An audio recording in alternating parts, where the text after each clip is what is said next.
All right. Hey, everybody. It's Matt Michaels here on the DeFalco Files with the one and only Joe DeFalco, the owner and creator of FSW, Future Stars of Wrestling here in Las Vegas. How you doing, Joe?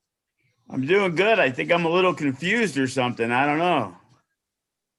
Dude, it's like the old tapings show up at the FSW arena. Where's Joe? Where's Joe? No, I'm on my way. I'm on my way. You're just getting out of bed. I'm on my way. I swear. Good to see you, We Joe. only started late because you and Jack Slammy would talk for 45 minutes. Don't blame that on me.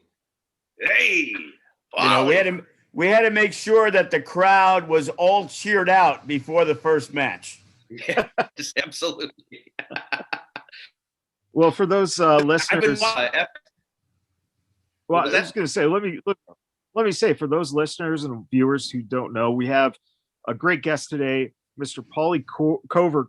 Pauly is currently with 103.9 The Bear in South Bend, Indiana. You. But Pauly was an integral part of being a host and TV personality for FSW, as well as one of the most hated commissioners in the history of commissionerships in wrestling. No, he was the most hated commissioner. What let's Thank you. Yes. let's just dive into how did it come about that when you ended up in Las Vegas, you ended up with Future Stars of Wrestling. You didn't have any wrestling aspirations in your plans, did you?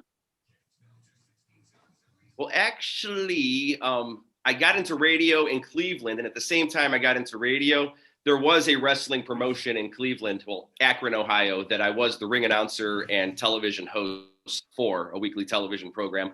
But it was your stereotypical Midwestern indie promotion that was in a bar where they actually tore out the ceiling of the bar to make room so that the guys could actually jump off the top rope. It was the Shamrock nightclub in Barberton, Ohio. There were about maybe 3 brain cells in the building. It was fantastic. But there were some names that came through that, like Raymond Rowe. He got his start over there. There's Michael Tarver from the original NXT guys. Who? It was fun over there. But then I moved to Vegas, and there was really nothing going on out here. Buffalo Jim had come and gone.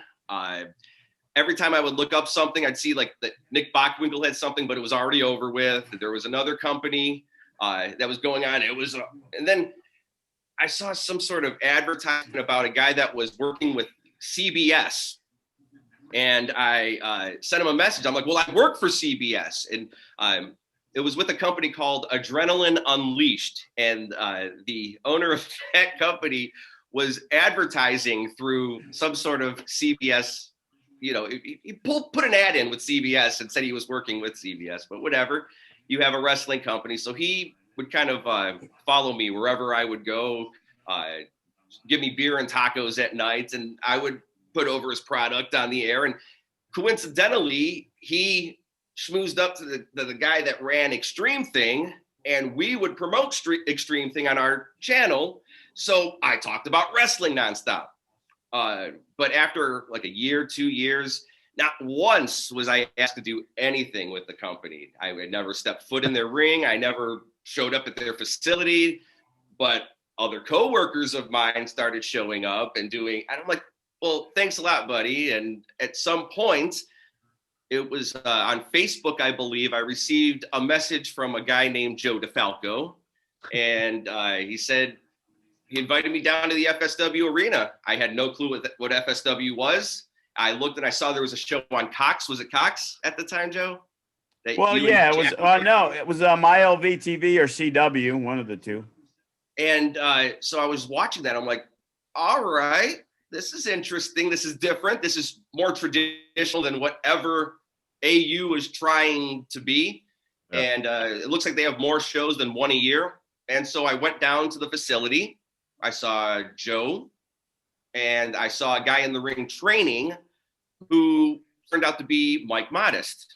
And I was like, I know him. He's from that movie. I know him. All right, cool. This is great. And Joe invited me to the show on Friday, which was the last Silverton show, and the rest is history. And the rest is, yeah. So, Joe, what's your perspective and take of getting Mr. Kover involved in FSW? I'm not sure how the first email came about. Maybe somebody had mentioned to me, hey, there's this guy on the radio who talks about wrestling, possibly. You know, I don't remember that part, but I remember him sitting, you know, in the couch between the office and the bathroom.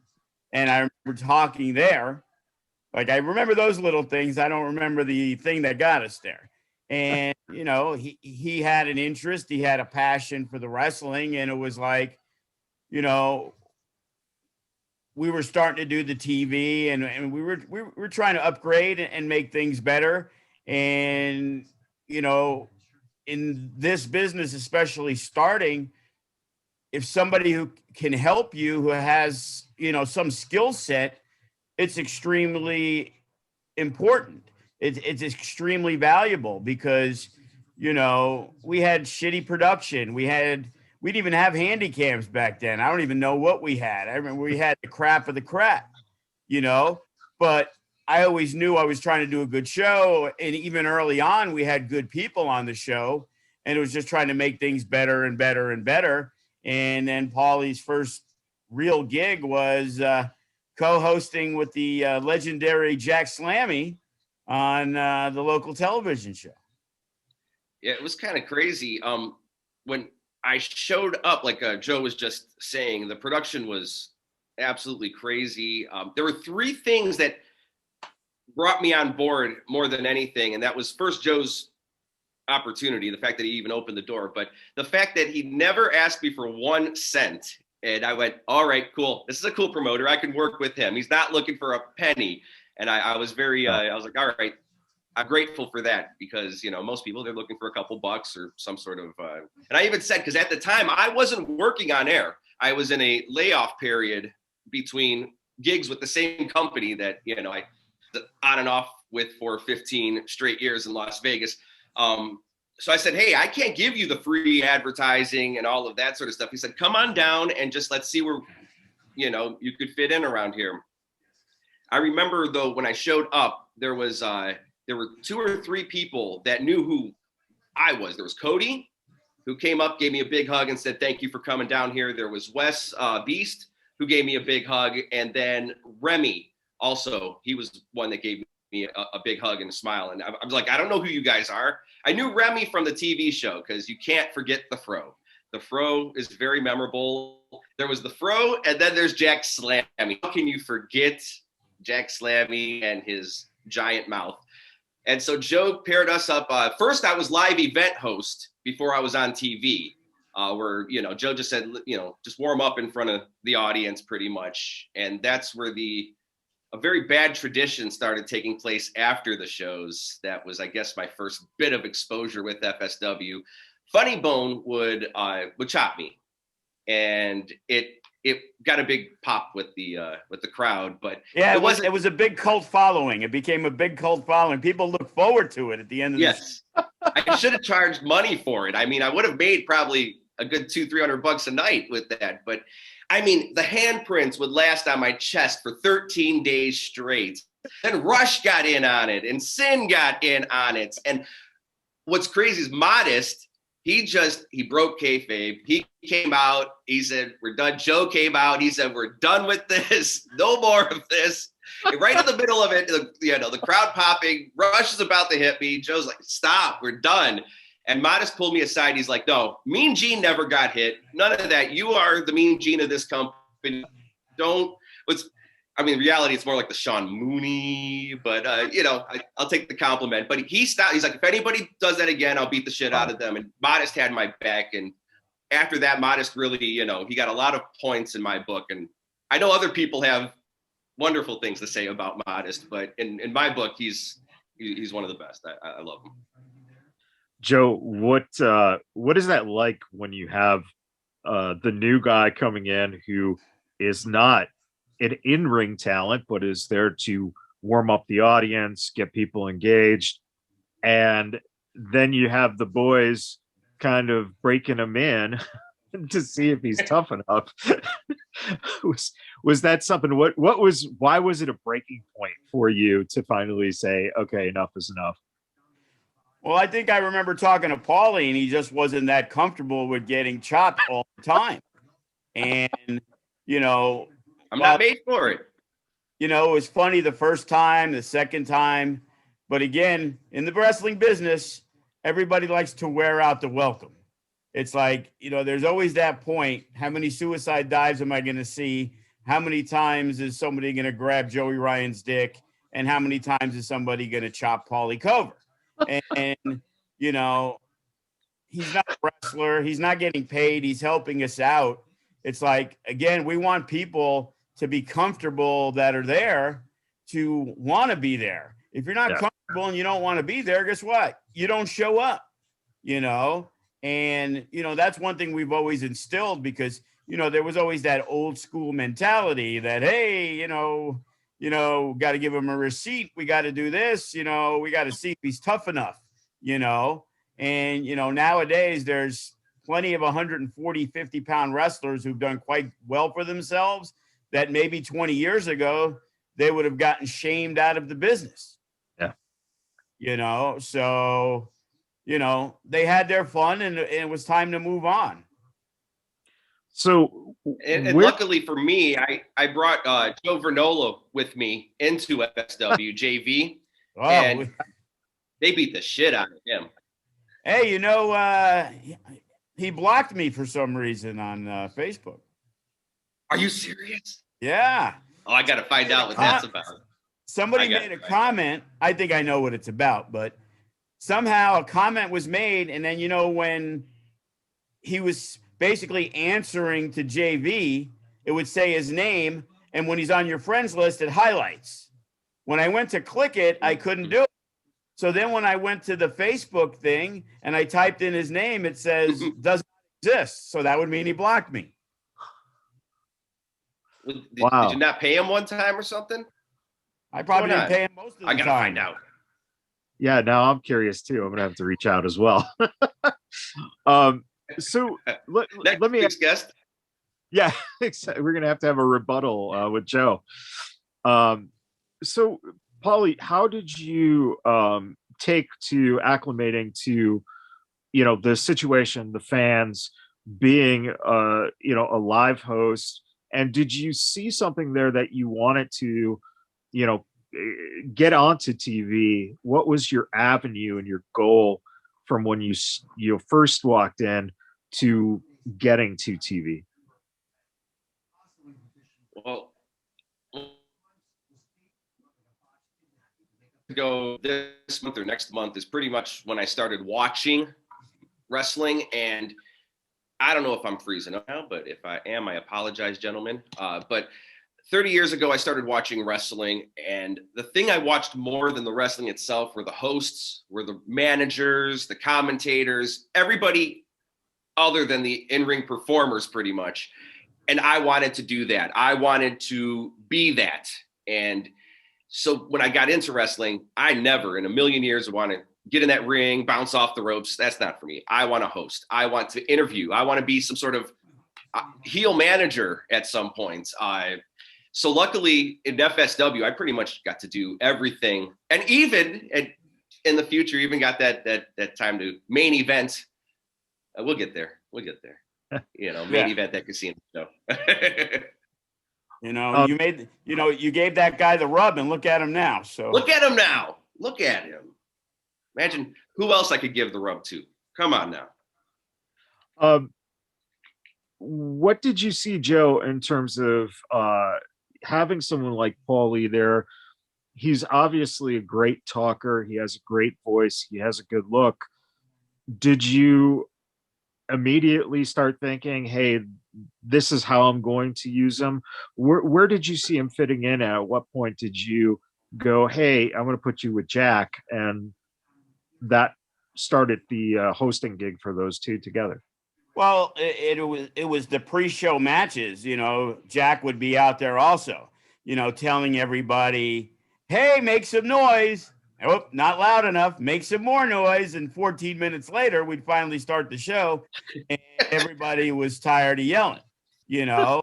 So with the TV, it kind of just transcended because I didn't really want to do it. I did it at one point, you know, where it was me and Jack.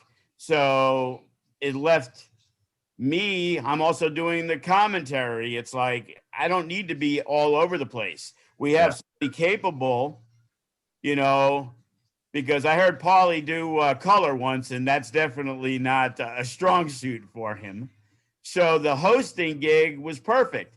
And early on, there was a lot of good chemistry between them. And we had some great segments, you know, and, you know, even later on with Sally, they had better chemistry because they were good friends, you know, and I always looked at them as, you know, Heenan and Monsoon, you know, you could see the love between the two and the goofiness that him and Jack may have been funny, but it wasn't that tight knit, you know, camaraderie, I guess you like to say, you know, between the two.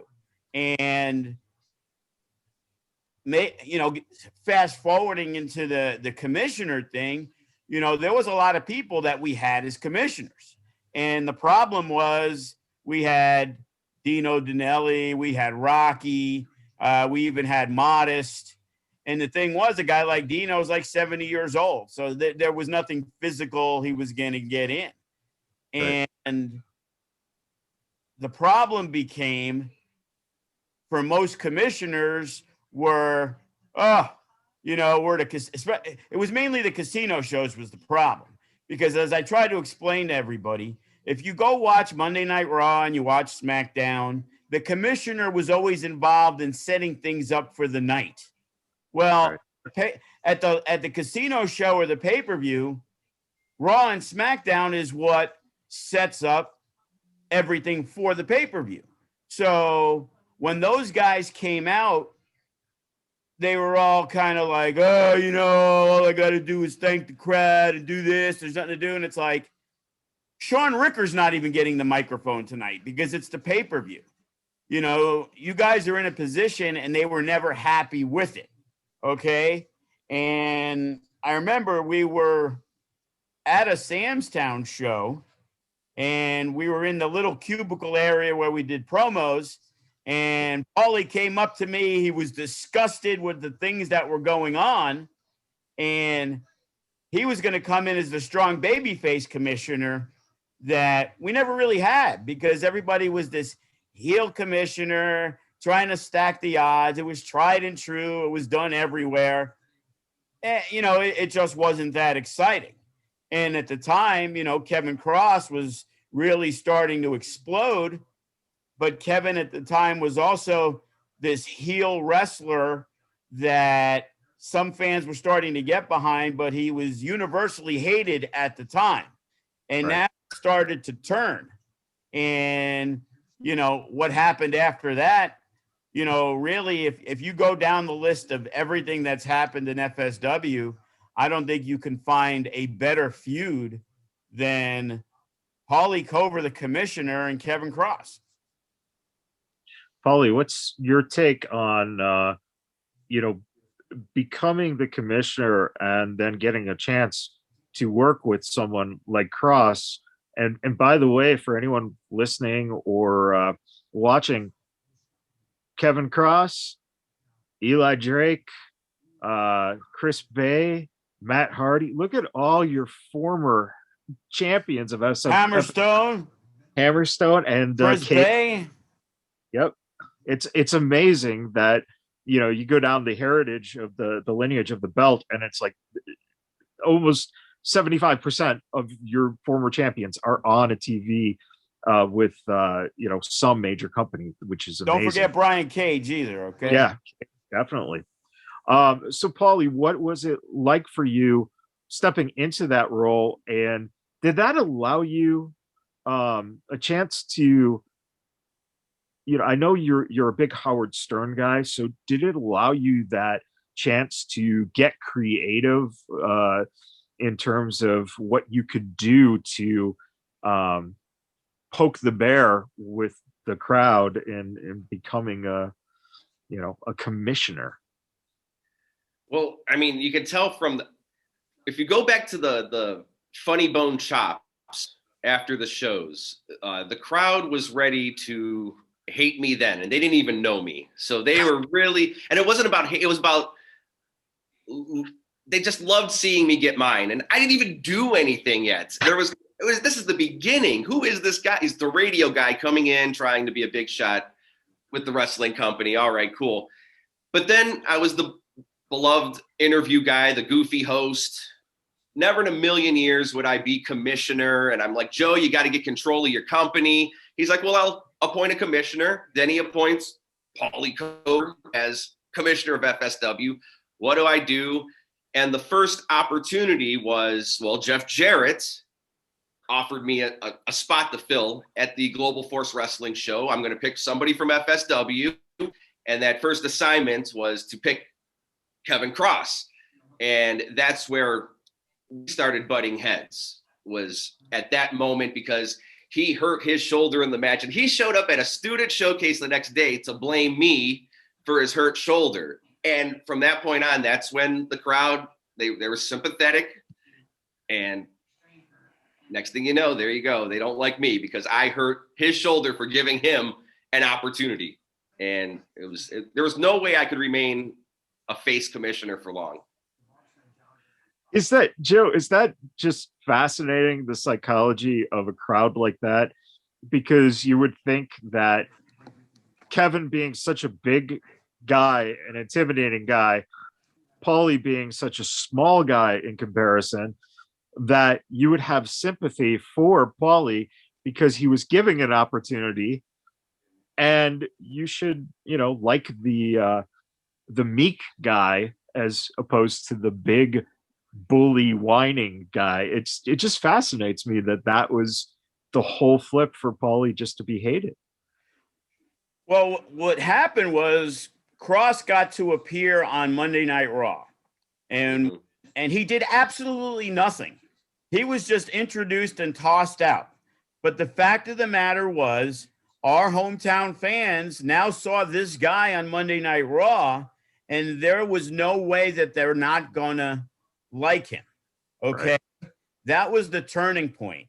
And I remember talking to Kevin, and we had a show, and basically we wanted him to still be a heel.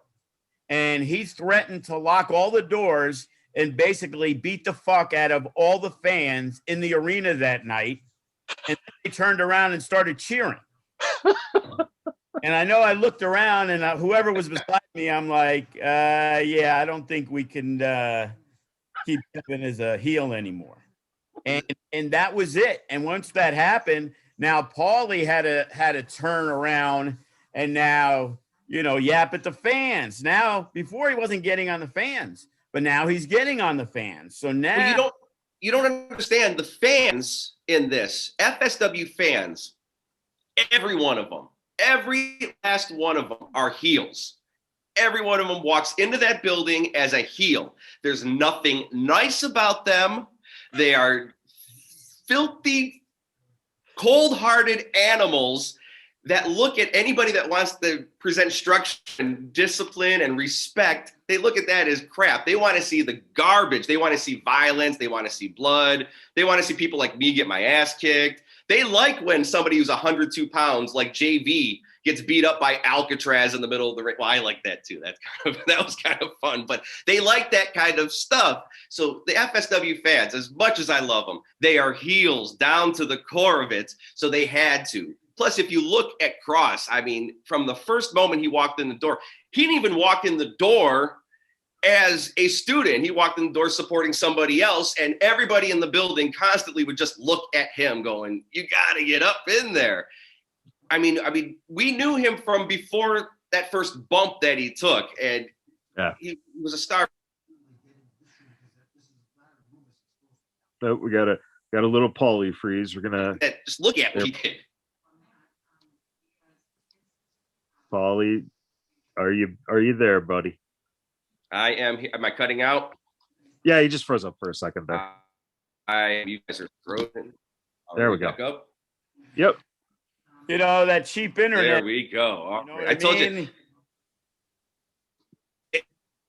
they make us take this internet from I live in this apartment complex. We all have the same provider. It's part of the package deal, and everybody's snowed in home from work today, so they're all using it. So I apologize. So what was your plan at that point, Joe, with using this newfound friction between Kross and Pauly? Did you see it? How did you see it building, and where was it going for you? Well, Kevin had a lot of, to this day, he always had an idea. It's kind of like Remy. They have a million ideas, and a lot of them had to get flushed down the toilet. But he came up with a lot of ideas and thoughts. But a couple of the really good ones that I had was, I remember seeing it many, many years ago. And it was like a showcase student show. And Kevin came out, and I said, keep the microphone in your hand. And while you're beating the shit out of somebody, basically talk through the entire match. And that got over really good. And it got over so good that people were saying when Sheamus did it 2 weeks later that they were copying FSW, which is a great honor, And now that you hear different things, it was possible that they did come across it and saw it and saw how effective it was. The other one I remember was Kevin was Santa Claus, and Pauly pissed his pants. That got a lot of play for a long time. To this, every Christmas I hear about it. And the thing was, whether it was bringing in a guy from Kevin's past or getting, a Chris Masters or whoever it was, we were also trying to build Kevin Kross, the young wrestler, and trying to provide him with stuff. Kevin was the guy who wanted to work Timothy Thatcher, and we made it happen. And the culmination of everything was when, after everything was said and done, the Silverton, I think we called it Crossroads, before Cody Rhodes called it Crossroads. I just realized that. But the main event was going to be Kevin Kross versus Pauly Kover. And it was like a no DQ match. And looking at the two, you would think like, who gives a shit? He's going to fucking murder Pauly, whatever. But they were dying to see the beating. A few years back, he did something where Tyshawn Prince got 5 minutes with Sally after he won a match with, I think, Alcatraz. And the crowd loved it.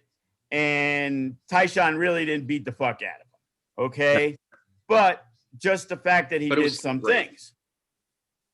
So at this point, there's a guy I worked with at the IWF in Phoenix, and to me was one of the best dudes I've ever met in my life, Lance Hoyt. And we had used Lance in FSW, I think in Survival of the Fittest, where I think he beat Graves, and then he lost to Tyshawn. And now a couple of years later, he was really getting the buzz in New Japan, and it was like, hey, I got this idea. Pauly won't really wrestle. We're going to bring in Lance Hoyt. And the match started, and Pauly went to the locker room area. And all of a sudden, after Kross, went after him, all of a sudden, Kross comes flying into the giant thing that's like a wall that separates everything. And people are like, what the fuck was that? And then all of a sudden, there's this 6'9" dude walking out. And I remember because Lance wasn't that popular in the United States at that time. And I remember there was a group of like 2 people in the corner of me because I'm doing commentary. And the guy's like, holy shit, that's Lance Hoyt. Unfortunately, they were like, the only 2 were like, holy shit. But the thing was, those guys had a brutal match. I remember Lance hitting him with his choke slam finisher. Like, I've never seen him get up a guy so high as he did. And, Kevin couldn't pin him because he wasn't the legal man. And then, you know, when we got to the finish, you know, Pauly was a champ. He got his biggest payday at FSW ever, and he went through a table.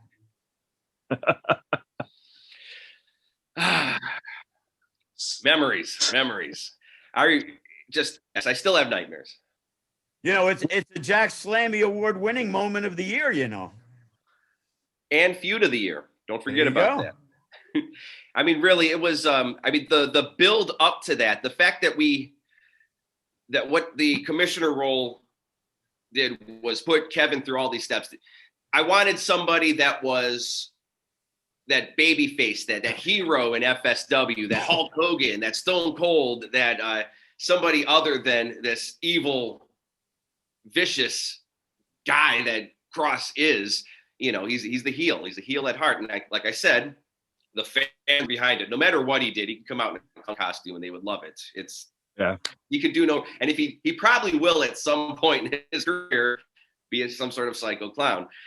But the fact that every challenge that was put in front of him, you want to get to this next step in your career, you have to face Bobby Roode, you have to face Chris Masters if you want to face Brian Cage for the title, all of these steps. But at the same time, if you look at him, it's clear that at some point he's going to move on to a bigger company and eventually make it to WWE. So get him in there with all of these names.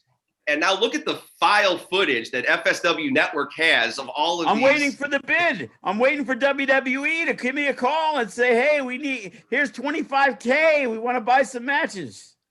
Sold.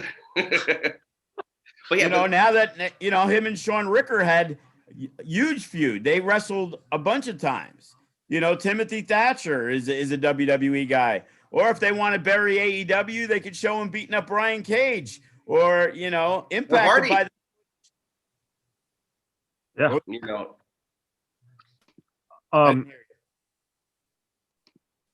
You said or Hardy as well. Oh yeah, yes. Absolutely. Pauly, for you, let me ask you this.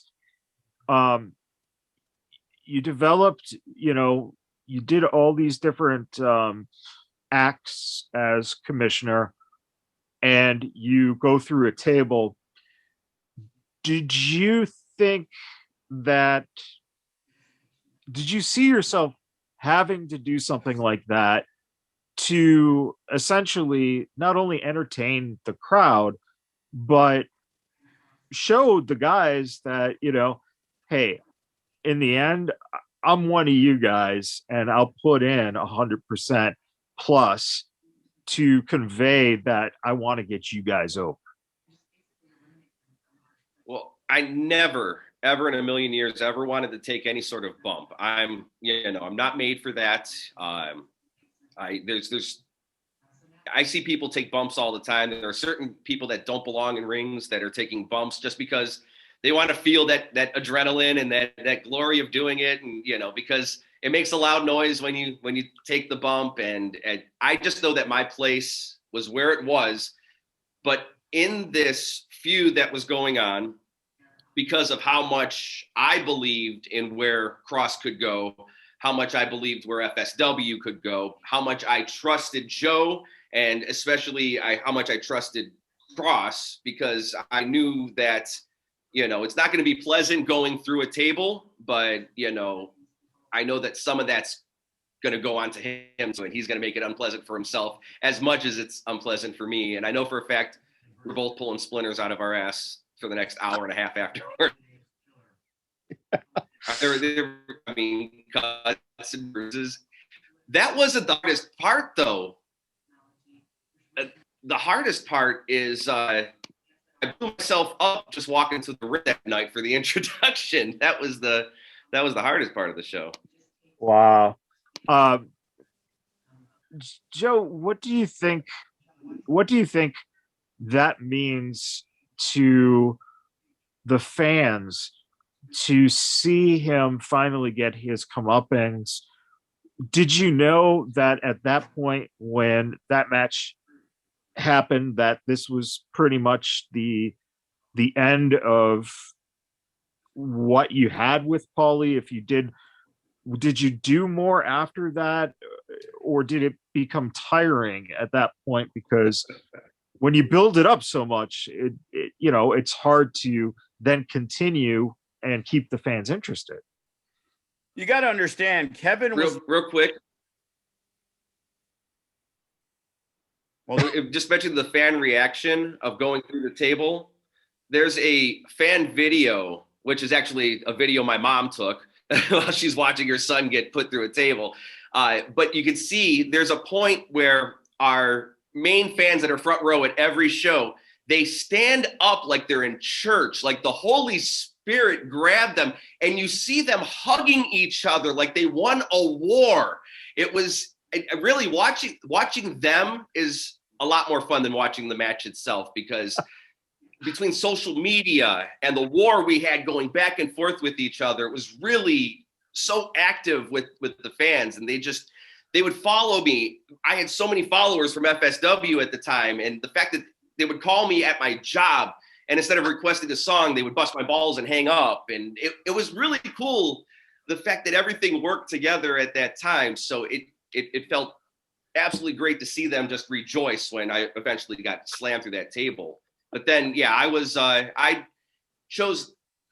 know that a couple people wanted me back, not the next show or the show after, but I really thought that if I get put through a table, like if Kross were put through a table, he'd be back the next show. If Spider Warrior were put through a table, he'd be back 2 shows later with a neck brace and, you know, some bandages. And a new accent. And a new accent, a new gimmick. Whatever. Okay. But if I get put through a table, I should be done for, absolutely done for. So I was out of commission, no pun intended.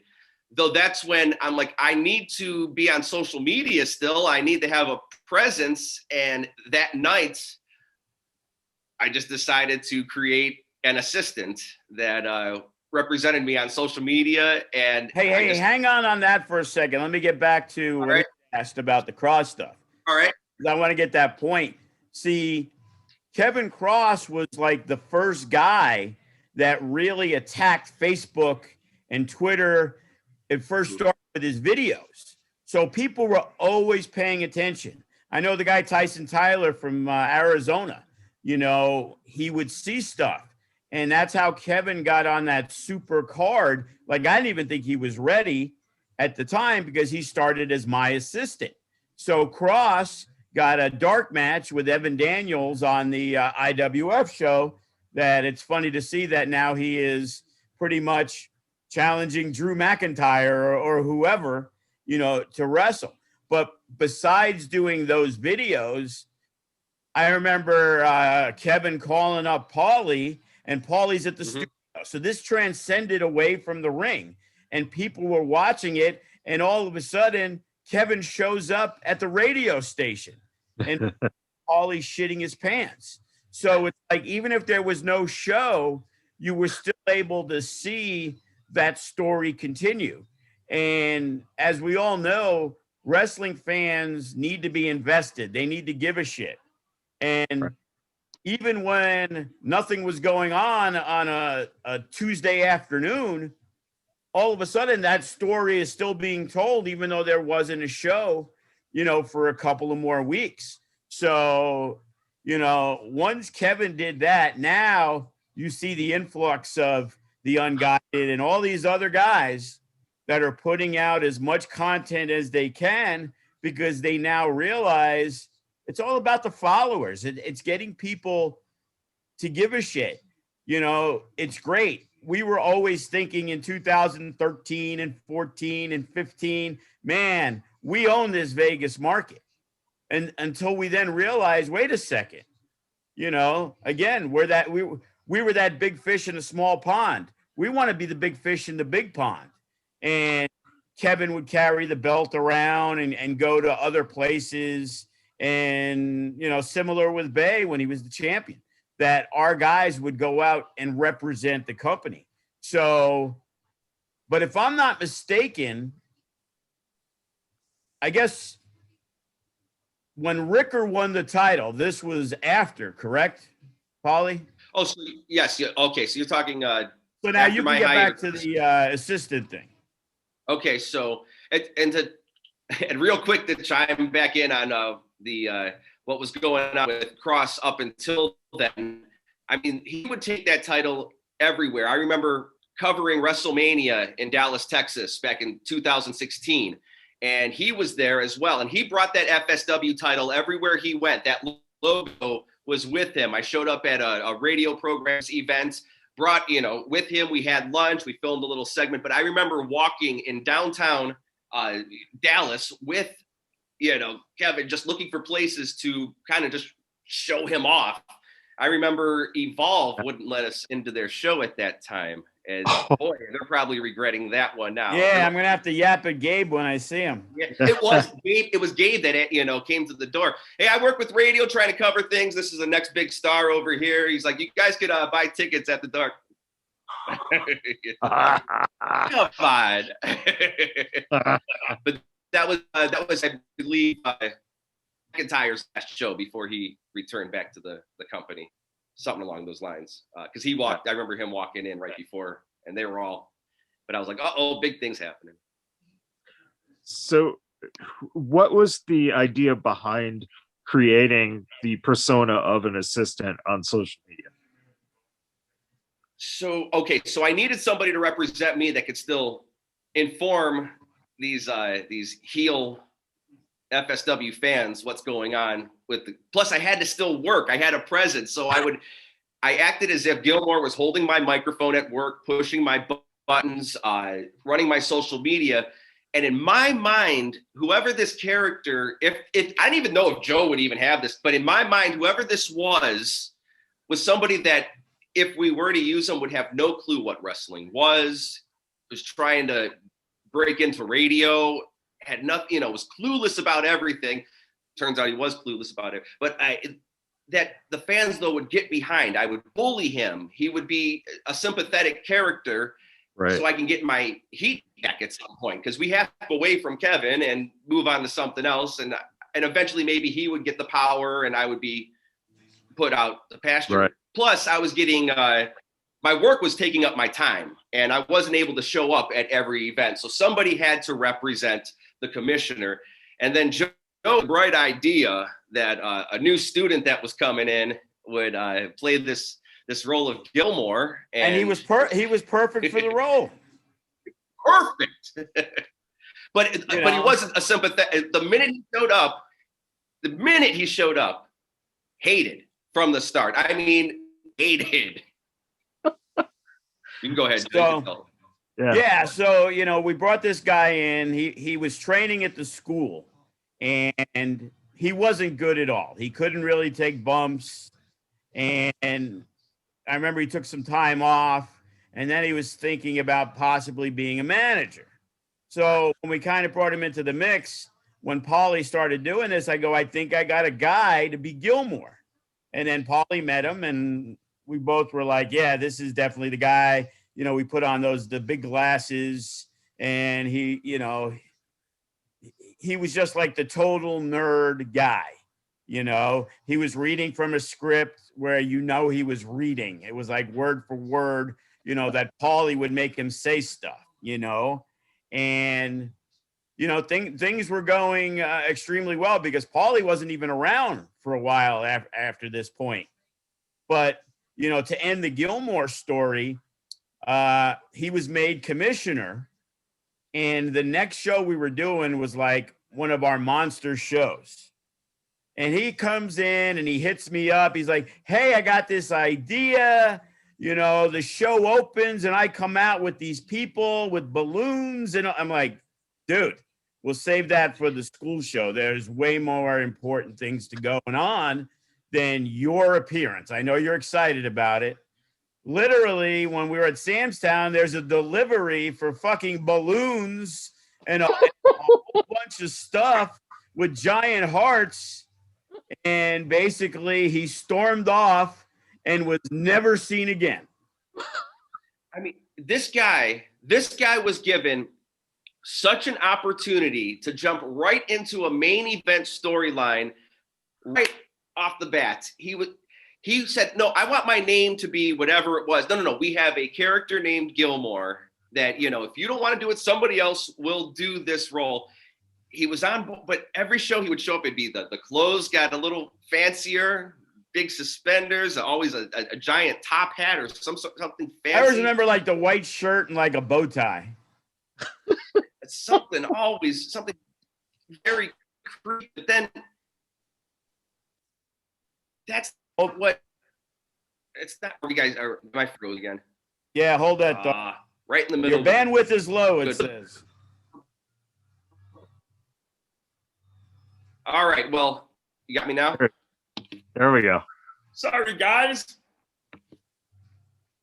You know. All right. Yes. Page, Pauly Kover's internet.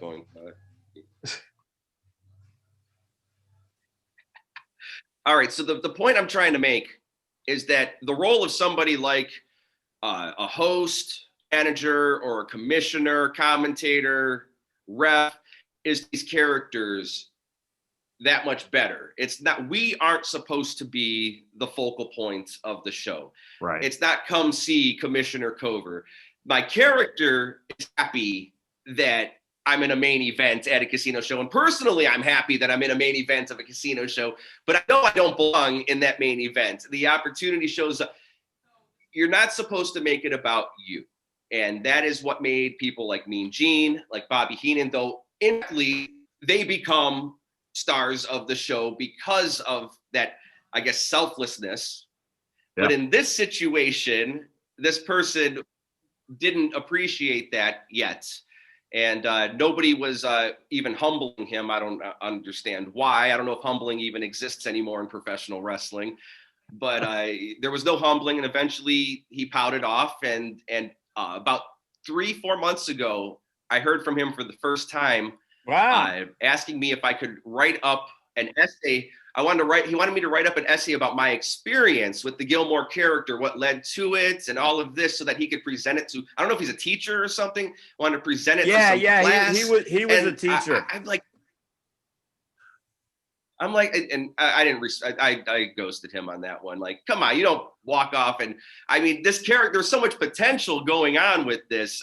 And if I was able to stick around, I was hoping that after that, like just every time I would show up, the Gilmore would be a different person. One time a girl, another time could be an African-American. Then it could be somebody who's old, somebody who's big, somebody who's small, a little person. And just every one of them could be Gilmore, and just, see, you blew it, kid. Anybody could do it now. Just, do that. But unfortunately, yeah, I remember that idea, and I was like, yeah, that's a good idea. And but unfortunately, he fizzled out, and I was no longer available. We don't have to talk about that. And my time with FSW then came to an end. But it was like 7 amazing years that led up to a really, really big culmination, we'll say, with that table match, and it was fantastic. How for you, Joe, did you feel when you look at something like that arches for so long? It builds from day one all the way to the climax, and then ends up circumstantially that was the literal high note of the end of Pauly Kover. Did you think when you first put him into the role of just hosting, that eventually he would become something that was an asset? Because anyone who's listening to this, if you understand pro wrestling, you understand that Pauly gets it. And more people should think along the lines of how you think, Pauly, because of the fact that you recognize the truth, and that is that there are components to telling a story. It's not the main focus. It's what enhances and makes it valuable for the fans to enjoy. Did you ever, Joe, see that as you worked with him, that this is someone that you could use in that capacity? And how deflated were you when you realized that was the end of his run? Well, you got to understand, when we talk about that feud, it wasn't like 8 months. I'm going to say just the feud with Kross was close to a couple of years that we were able to keep it viable. And again, if I remember correctly, which again, I believe it was after the fact, that's when Sean Ricker and the Reno Scum's very short-lived heel turn happened when Kross finally lost the championship, where Pauly Kover was behind it. And that was my return after the table. Yeah. Yeah. A lot of times when you go back to revisit stuff, it's never as effective as the first time. And that Pauly Kevin run that was here was unbelievable. The second one that was like here, it accomplished what it needed to do, but the fire was done when Kevin got his comeuppance. Like I remember we shot an angle where I had an idea where Kevin wasn't going to be able to make it, and it was against Matt Hardy, but the plan was set all along. And I always watched UFC, and it was like, oh, the guy couldn't defend the belt for 6 months. So instead of stripping him of the belt, they have what's called an interim title. Yeah.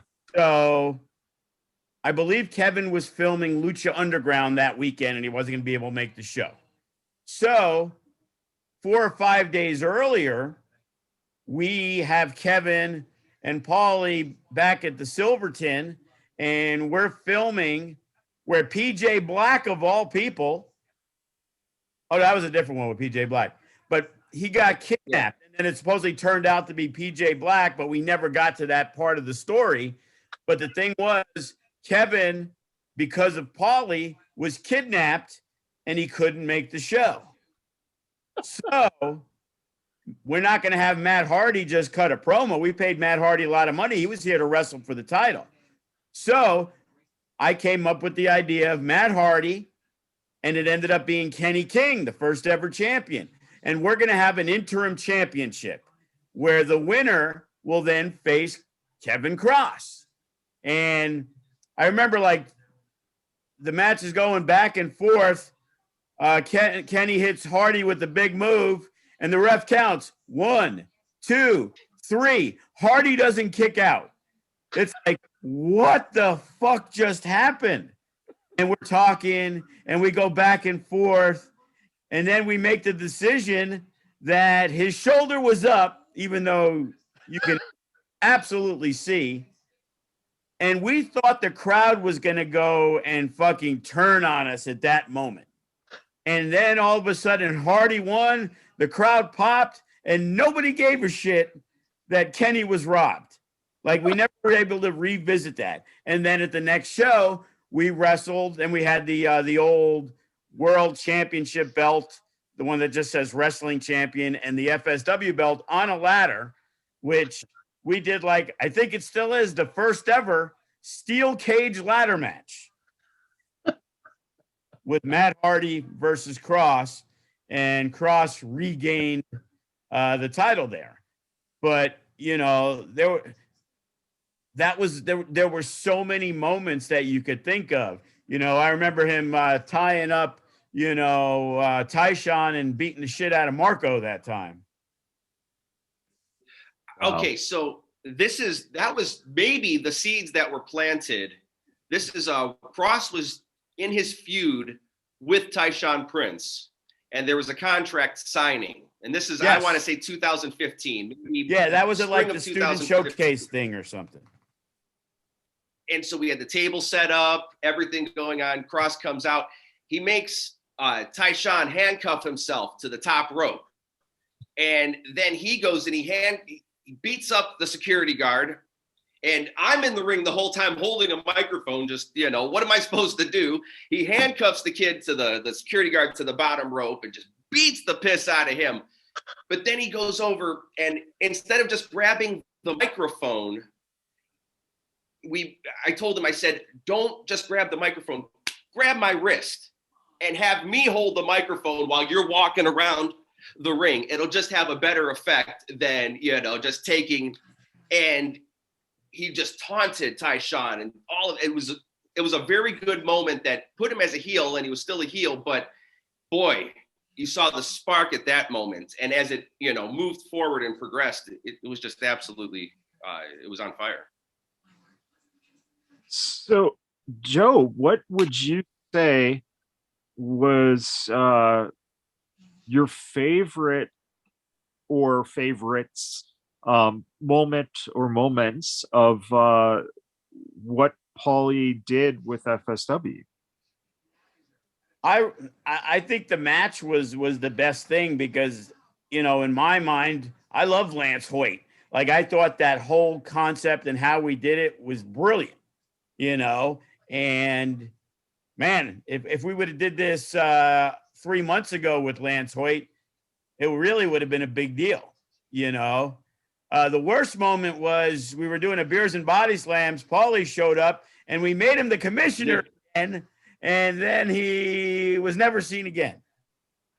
What was talk about that moment? Never existed. It just erased that from history. I think Pauly's freezing up, Joe. You can go ahead and talk a little bit about that moment. Well, we thought he was going to be around more, and then he wasn't working any longer at the station that will remain nameless. No free publicity to those pricks. You know what I mean? But at the time, Pauly thought, hey, it might be a good fit. He always missed FSW. And to be honest, we have never filled the commissioner role since Pauly left. It's like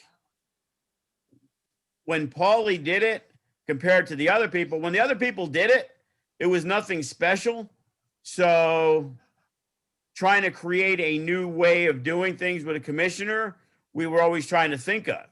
And until the day comes where I have an idea about a commissioner that's anywhere near as good as the one that we have with Pauly, it's kind of a tired position. Right. You know what I mean? And it's like, I'm Vince McMahon as a commentator. So it isn't like, well, a lot of people didn't know Vince was the guy who ran the company. Well, everybody knows I run the company. Everybody knows, like, even on commentary now, Jake's like, oh, you didn't know about it? I thought you made the match. And it's kind of like that little inside running joke. So that commissioner spot has to be really something that adds value because, again, if we have a guy who doesn't wrestle and he has the ability to do a lot of things, well, we're not going to make him a ref. And if he's a manager, okay, he's only going to be dealing with one person. So that might be a position for somebody who can break out as a star. But right now we have extremely talented wrestlers and managers, and we have the ring announcers we use from Arizona and Shibata. They're awesome. But we haven't had somebody walk in as the character that says, hey, like I already knew Sally, but I felt he could be a good manager, a guy who did theater. He did commercials. He filmed a lot of things. And Pauly had the idea, and then we were able to have the wheels turn and figure out ways to make it effective. And then all of a sudden, it became the snowball effect. We weren't looking this as like, hey, in 18 months, we're going to blow this off and it's going to be Pauly in a match against Kross. I think Pauly mentioned it to me, or Kevin mentioned it to me, probably 2 or 3 months before the idea culminated. And it was like, hey, and I'm like, I don't know, man, Pauly, I don't think he's going to be able to take a bump. And Kevin's saying, don't worry, I'll protect him. Yeah. He's good with it. Kevin has a way of making some people do things that they generally do not want to do. I was talking about John Morrison, where he wrestled, and we love John, but when we first brought him in Mesquite, he wouldn't put over Kenny King. He just got fresh off. He didn't want to take a pinfall loss. A lot of the bigger name guys don't. We did the IWF. Shelton Benjamin was the co-booker with me and Johnny the Bull. And in the main event, Shelton Benjamin, ex-Intercontinental Champion, still couldn't go over John Morrison. So fast forward to the Mecca, and Kevin's got this guy, Jeff, who's got a lot of money in Oklahoma, or had a lot of money. And he was willing to bring in John Morrison for Kevin Kross. And I'm like, yeah, but Kevin, it's not going to put you over. And he's like, don't worry, it's all set. It's going to be great. John Morrison taps out in the middle of the ring. And I'm looking around like, what the fuck? Holy shit. Same thing with the Natural Born Killers. Hey, I got a guy, put some money aside. You're going to wish you had put away more. And all of a sudden, John Moxley shows up in our fucking arena. Like, John Moxley don't know Kevin Kross from Adam. Makes a video, contacts him, convinces him, and now we have John Moxley on our show. So, you know, Pauly going through a table was something that I didn't think Pauly would want to do. Then right before the match, you know, he tried to pull a China and hold me up for big money. So I had to cave in and throw him the big dollars. Got that right. Give me that voucher for the Silverton restaurant so I can get my ribeye steak afterwards. That's right, and have dinner with Robert Dalton. Don't remind me of that. But pretty much, I just lost my train of thought. Now I want a steak so bad. But I look at. Well, oh, go ahead. No, I was going to say, well, you know, in that mindset. And just, you know, talking to Kevin, it does seem like he is a guy that you just trust. And was that something that, you know, working with him, was that a good description? Is that you trusted him totally in his direction and his mind and with your physicality as well? It's no stranger to anybody watching that feud on screen or off screen that Kevin and I are friends. It was always, we always presented it much like the that old cartoon where you had the wolf and the sheepdog, and they would, how you doing? They would clock in every day, and then they would try to kill each other all day long. And then at the end of the day, they'd clock out and see him walk off in the sunset. Because the same fans that just saw him, you know, I just pissed myself in the middle of the ring. He was holding an axe over me. NXT's coming up, and who's sitting ringside, front row at NXT? Pauly Kover and Kevin Kross. You know, right? Like, what are you two doing here? It was a very psycho kind of situation. How does he show up at my work? How does he get access into the work? You know, how are we both Facebook living at the same time? And, you know, it was a weird chemistry, which then, because of that, and because of how it started, because he would like my posts on social media. And that was a great interview you did with Jimmy Hart. Do you have other interviews posted somewhere? I'm like, oh, look at you. Of course you can check out my stuff. And it built a relationship built from there. So I developed the trust. And then eventually it got to the point where I looked at him and I said, I can't take your finisher. There is just no way. I'll be done with. I'll be dead. I'll be paralyzed, whatever. I can't do it. And he's like, nah, you need to go through a table. And you know, he said, I went, you know what? If that's what it's going to take, that's what it's going to take. And I remember just staring at the table before the match because, part of the match is I'm the one who put the damn table in the ring and set it up. I set it up for myself to go through it. But I remember looking at it and I went, okay, so what do we do? You know, where do we cut on this table? And Lance looks over at me and goes, nah, man, you'll go right through that. And Rocky looks over, nah, this'll break. And Kevin, oh man, it'll. And I went, fuck all of you, just fuck you guys. And it was beautiful. It was one of the best table breaks I've seen. It was fantastic. Joe, speaking of Kross's ability to talk people into doing things, did he ever present you with anything in terms of potentially being physical with you in the in the ring?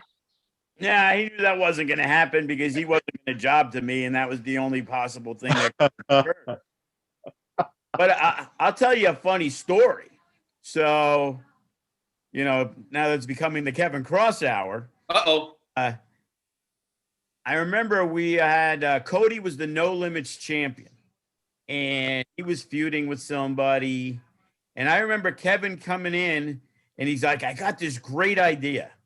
And out of the blue, he was going to beat Cody. He was going to singularly beat the tag team champions. And at the time, I don't even remember if he was the heavyweight champion or not. But he was going to walk around with all the belts. Brilliant. That way, when Chris Bay beat him, it would mean a lot more. And I'm like, so you're going to bury the tag division. You're going to beat Cody, who's in the middle of a feud with somebody, and they're having like a big time kind of match. And just out of the blue, it's some random school show. So, you know, he was always thinking, let's just say. So, you know, and you just saying that now it makes sense why he confronted the 205 Live champion. I think he's probably pitching that in NXT, that he takes all the titles. There you go. I can see it. I can see it. Oh man. So Pauly, when you look back at, you know, the opportunity you had, and, you know, obviously you do, you know, in calling the fans heels, it's a great distinction and honor, because that means the fans are invested. If there's one thing that you look back on and you go, you wish you could have done or could have changed, is there something that stands out to you? Well, Be nicer to Jack Slammy.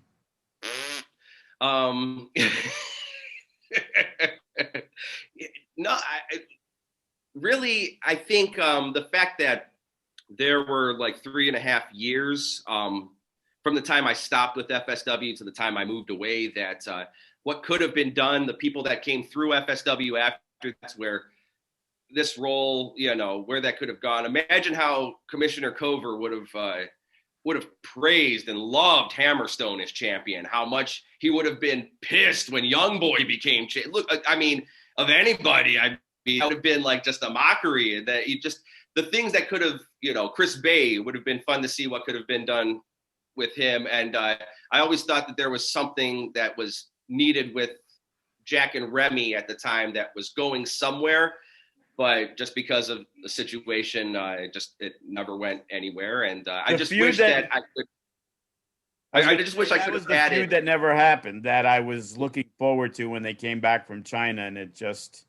I absolutely adore Remy and Jack. I love them to death. There are so many people in FSW that I've met that, you know, I mean, Cody is the sweetest, kindest, craziest human being you'll ever met. There's Jake, Funny Bone. I mean, somewhere in that deep, dark soul of his, there's a really genuine human being. You'll always get the truth out of Funny Bone, whether you hear it, you don't want to hear it. He's just a genuine human being. I mean, one of my best friends that I've ever met in the entire world, Sally. I mean, John Paul, he's, you know, I don't call him Sally or John Paul, Bubba.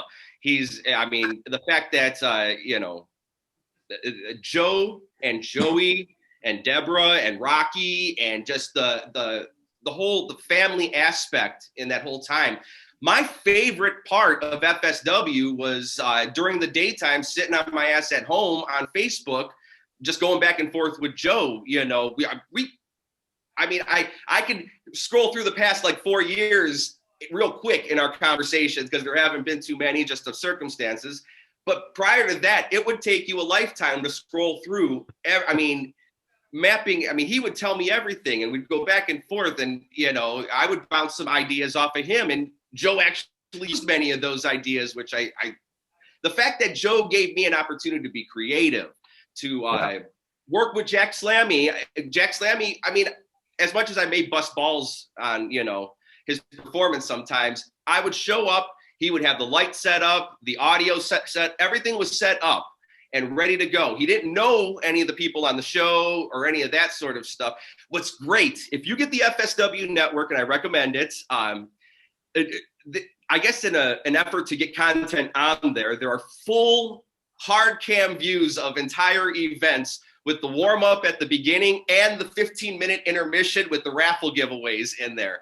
And I've been watching those moments because, I mean, I like to see what we did, but, you know, Jack and Rocky have a gift of saying, hey, look at me. And everybody will stop and look. After that, you need somebody to fill in the blanks. And that's where I came in and said, on the card tonight, we have blah, blah, blah, blah, blah. Let's get going. So they were good. Look at me. And then so I'm very grateful for the moments with them, especially then we flipped over to Sally. I cannot tell you how much fun. And those hosting segments, I believe it was only a matter of maybe 4 to 6 months that only took place. It wasn't very, Jack and I hosted for years.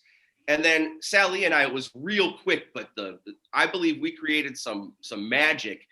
And, you know, if you're going to have hosting segments, you want to have something that's either going to be entertaining or really help move the program along. And luckily, we were able to incorporate like Tyshawn and Kevin into certain hosting segments to move their feud along.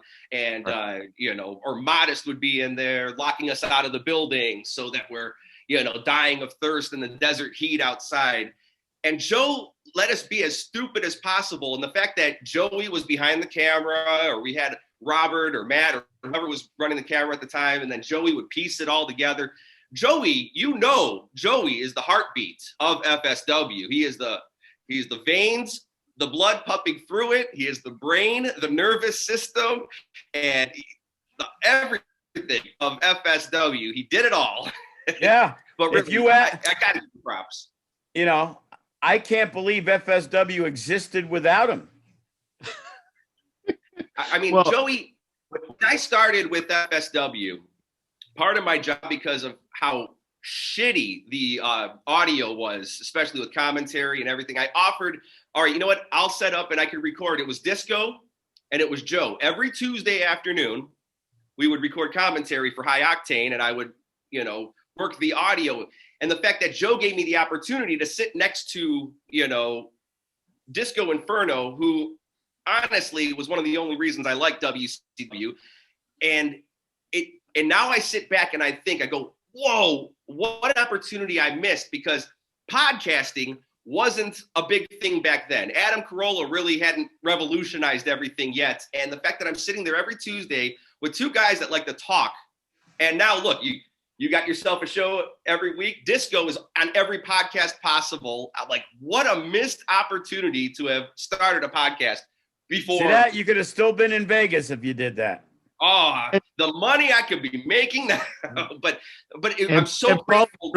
Really quick, Pauly, thank you for saying that, because ironically enough, if you're listening to this here on Wednesday, please tune in Friday, because I have an interview with Disco going up. So yes, he has made the rounds on every single podcast.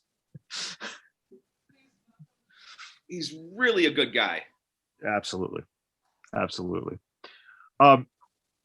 In kind of winding down here, Joe, did you ever think, with the way technology is, of possibly, especially if, you know, TV is getting together and the more you're doing on the network, of potentially maybe bringing back Pauly's character in a Jack Tunney type of way, where they would always film, you know, Jack doing his man of whatever it was, and he was, you know, rarely ever in an actual setting because he'd cut it in Canada and that would be it. Would you ever think about using South Bend Pauly Kover here to you know, do a little commissionership or stick his nose into things?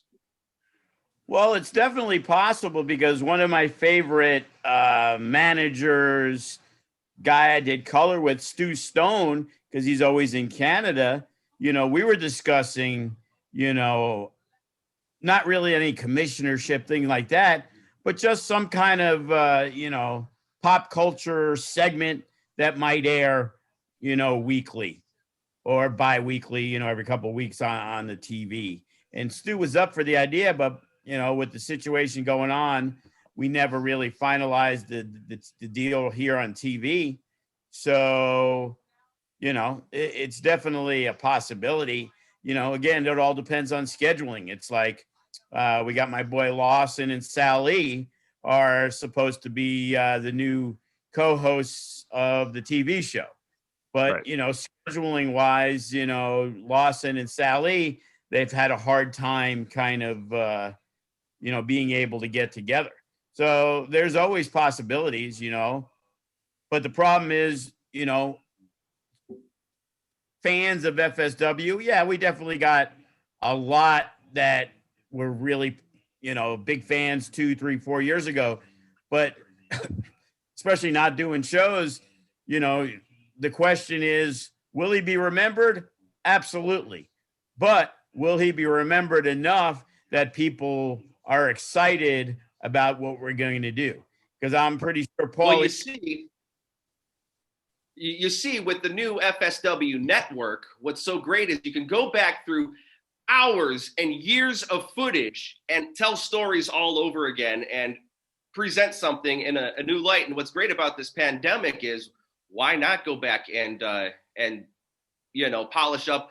There's a lot of fat on that WWE network that can definitely be Benoit and definitely should be at some point. We have on certain. We actually have on a few of them, but obviously some have still slipped by the cracks. But there is a lot of stuff that could be told once again. The history of the FSW title, the history of the tag team titles, the history of the whole Kross Kover feud that went on could be told in a 2-hour thing. I would love to see. I don't know if there, other than on Fight TV, I don't know if there is the match between Kross and I. It's not on the network yet, I don't believe. And I would love to see it in the full form with the introductions, because I swear I blew up walking to the ring that night. So I want to see that. Yeah, I would definitely have to look into it if it isn't on the network. It's obviously, we've gotten all the stuff that we had sent to Fight TV, because some of it, that's a fully edited, commentated show. So, if we aired it on that, then we would definitely be interested. I know I heard you were busy watching Eddie Guardado and Lorenzo C. Henderson matches. So. Oh, last night I watched was the hard cam version of whatever the event was where Tyshawn got his 5 minutes with Sal. And we had some good, the crowd, they popped for that. It was at an angle that we didn't show on TV. So it was really cool to see the fans all crowded the ring to get their photos when we all posed for that selfie. So yeah, that was definitely a highlight of watching the network last night. As we finish up here, any final thoughts, Pauly, about Joe, FSW, the fans, Kross, anything that comes to mind that you'd like them to know? And of course he would freeze. Dead silence. Connection now. Outstanding. It's a great time of day for me to be. Do you have me now? No. Yeah. I want to give a final thought here. Yay. All right. We good? Okay. So Joe has, and I do apologize. I really wanted to do this from the studio where I knew the connection would be perfect. But again, I was snowed in. So if Jim Ross was on with you today, you would have braved the snowstorm, Pauly. I would have been on my skis. I would have been on my skis, on my hands and knees, whatever it took to get there. He would have walked there. But what Joe has provided me with an opportunity. I was, like I said, when I got into FSW, I was in between. It was after the first time that I had ever been laid off. There were budget cuts. It was that 08, 09 budget cut period. Yeah. And when you get let go from a first big gig you ever have, you are heartbroken, you are deflated, you are done for. And the fact that he let me in the door and let me apply my craft, I mentioned Jim Ross and how Jim Ross, when I was a younger guy and had Bell's palsy and thought my life was over, that the fact that I saw Jim Ross still doing the thing that I had hope, and I had lost hope by that time, losing my job, and Joe gave me hope again. So there are a couple people around that I really, really care for deeply, and Joe is definitely one of them. The fact that He let me host his show. He took himself off to put me on. The fact that he let me be in a major the fact that I was in a major feud. Yeah, Joe knows what he's talking about and what he's doing. And really, if you give Joe the time, he'll give you the time. So he'll listen to everybody, but make sure you listen to Joe as well if you want to talk to him. You want to tell him your story ideas. And the biggest thing to do, if you have an idea, don't start with how it's going to put you over. Start with how it's more importantly going to put FSW over, that you're going up against. And in return, it's going to put you over. Start off that way. And I think a lot more people will listen to your ideas and possibly, and if you're good, don't shit the bed. That's but Joe gives opportunity. There are people that have motherfucked him, that have tried to screw FSW, that have gone away, that thought, I'm going to take more money over here. And he gives them a chance again, and a well-deserved chance. I mean, everybody's allowed to think of themselves, if you can get paid, go get paid. But they all come back to FSW. Why? Because Joe gives opportunities, and Joe is not a bad guy. There are bad promoters, and a lot of times they have smiles on their faces, and they rub your back, and they kiss your ass, and then they go and sit in a room for 3 hours after a show until you give up waiting for your payday. Joe will give you your payday. Ask for it. Just say, hey, Joe, you got that? And ask for it. If you don't deserve it, then he won't give it to you, but ask for it. Joe, any final thoughts about Pauly and what he's meant to you and the company? Well, yeah, I think we can wrap it up all in one thing, because at this time, I'd like to announce that we're going to induct Pauly as the first inductee into our next Hall of Fame. All right. There we go, man. All right, brother. Wow. Yes.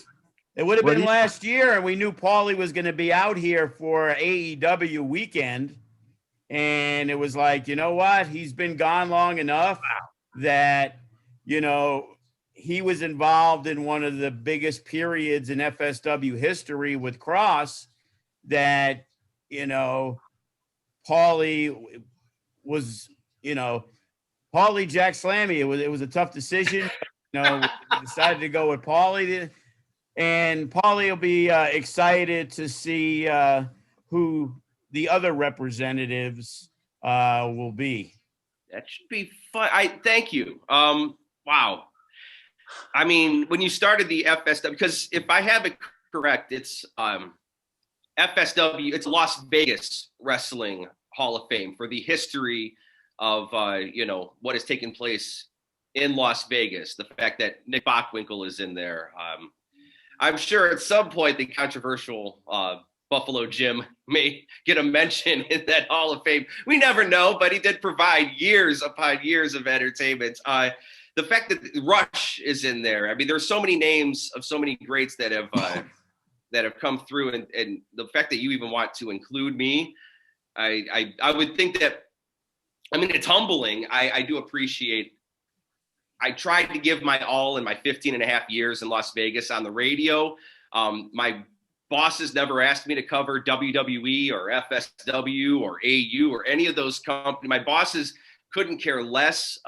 When there was a company trying to put FW out of business, they tried to sabotage my career by by sending a letter to my boss on their auto garage letterhead and saying that Pauly doesn't cover our product the way he covers FSW. And the bosses were like, Pauly doesn't have to cover any product. He does that out of the kindness of his heart because it's part of his job to provide content to this company. And the fact that, and the boss, the one thing he said was, who's Edge?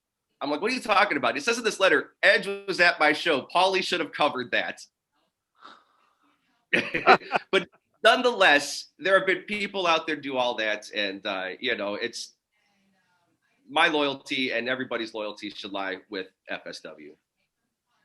Wow. Well, we have the first inductee to the 2021 Hall of Fame. That's I have amazing. to write a speech now. When are we doing this? Well, we're looking at May or June again because that's when our anniversary weekend. We're actually doing a special version because of limited capacity, maybe a 2-night two nights of shows and an anniversary and make it a whole weekend. Well, you know that the very first FSW show, if I'm correct, was May 24th, 2009. And well, Pauly Kover happens to turn 40 on May 24th, 2020. So maybe sometime around there, I need to double mask up and make a trip to Vegas. There you go. By May, we should be in good shape. Hopefully we can get a couple shots in the arm by then. I'm hoping. Well, you are an essential worker, so.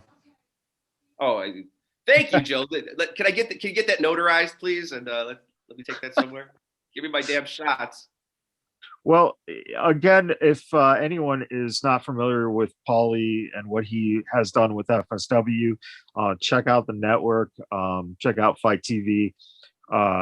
There is just so much to be seen.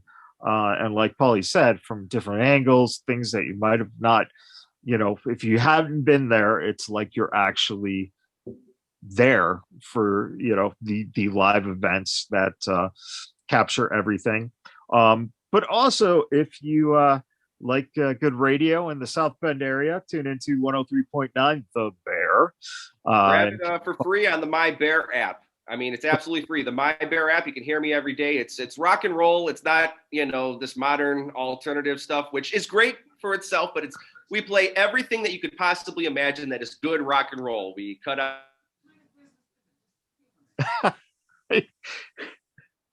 And apparently it's cold, it's snowy, but a good bunch of people, a great place, and it's good to have rock. And if you ever need anybody to bash Notre Dame sports, I'm your man.